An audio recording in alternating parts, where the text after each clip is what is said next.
Bueno, está ya la actividad 2. Empezaba con el punto 1. Según la lectura que hace referencia al Frente Nacional. Este fue un acuerdo político entre libertadores y conservadores como para llegar a acabar con el partido de Gustavo Rojas Pinilla.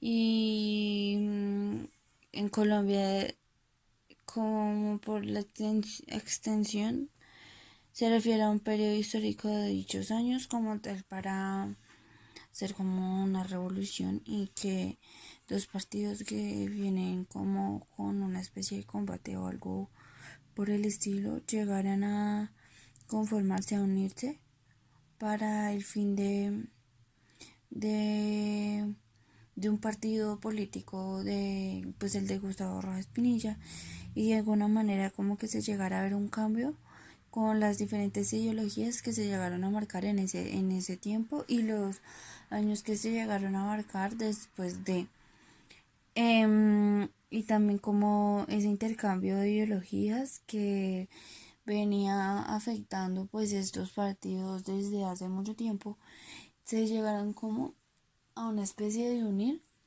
para el cambio. Bueno, la segunda fueron las razones de la conformación del M19.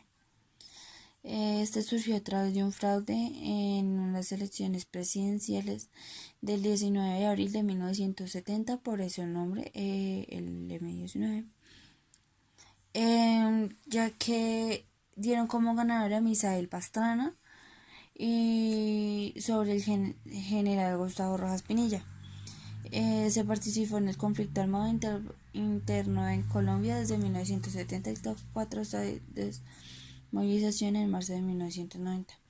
Como tal, se vio ese cambio, o sea, se vio ese impacto social donde se vieron las diferentes ideologías y las conformaciones que llegaban a abarcar, y de alguna manera que no como que no se aceptaran como esos como pensamientos que de alguna manera empezaron a afectarnos a nosotros mismos, que se viera como esa parte de que no les importaba mucho lo del pueblo y de qué manera se veía esto. Ok, el tercer punto: ¿cree usted que la política en Colombia ha sido fracaso? Sí, no, justifique su respuesta. Bueno, yo diría que sí, porque de alguna manera se encuentra en todos los periodos republicanos de Colombia, en donde se encuentra todos esos fraudes, todas esas corrupciones, donde no se encuentra la verdad, donde todos los partidos están en una constante lucha o una constante pelea por todo, por esos diferentes ideales que llegan a tener. ¿Por qué? Porque de alguna manera prometen, pero no cumplen. Todo lo que se ha logrado al pasar de las manos los llegan a dañar con los pies. Y de alguna manera no se llega a ver ese cambio, de esa evolución, de que de alguna manera se deje la violencia en Colombia, porque somos un país con un pensamiento mediocre y un pensamiento muy, muy débil sobre todas las problemáticas que se han llegado a aportar en Colombia. Ok, el cuarto punto: define cada una de las siguientes siglas establecidos en el enfoque ideológico. FAREP son las Fuerzas Revolucionarias de Colombia, una organización guerrillera y terrorista como de izquierda, basada en una ideología de los principios máximos y leninismos y bolivarianismo en Colombia. El ELN es una organización también guerrillera en Colombia, pues de Colombia, de una extrema izquierda y de orientación revolucionaria, que opera en Colombia y Venezuela. Se define como una orientación marxista, leninista y reproducción cubana y pre-reducción cubana. El PEPL es el Ejército Popular de Liberación. También es una organización guerrillera insurgente colombiana y también extrema izquierda y de una ideología marxista, leninista y formó parte del conflicto armado interno en Colombia. El M-19, organización guerrillera urbana colombiana, surgía pues ya aparte del fraude que ya hablé de las elecciones presidenciales del 19 de abril de 1960 que dieron como ganadora a Misael Pastrana.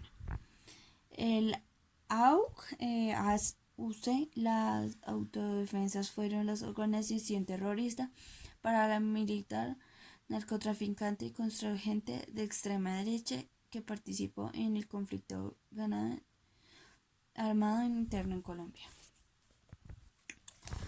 El quinto, según la lectura, ¿qué mandatarios participaron en el proceso de paz con los grupos de insurgentes y cuáles fueron sus alcances? Alfonso López Michelsen intentó abrir como una negociación contra el ELN que había sufrido series de varias derrotas militares, pero por alguna situación, cuando ya estaban preparando como todo eso, no alcanzó a iniciar como el firmo del tratado como de la paz y no se pudo dar ese proceso y de alguna manera siguen existiendo el Belisario de Tacur. Un fracaso de las negociaciones por las diferencias políticas entre los distintos sectores del gobierno, entre fuerzas militares y los grupos políticos que condujeron a que una ruptura del posterior toma del Palacio de Justicia. Virgilio Barco inició un proceso de desmovilización que terminó en 1989. Según la lectura, ¿cuál es la finalidad de la UP como movimiento político? Este consiste en una entrega donde se permitirá la participación política de los convenientes a través de una nueva partido político que pudiera acogerlos, ser amplio y participación de todos los sectores de la sociedad. Y bueno, esta es la explicación de Mentira 1 y 2. Muchas gracias.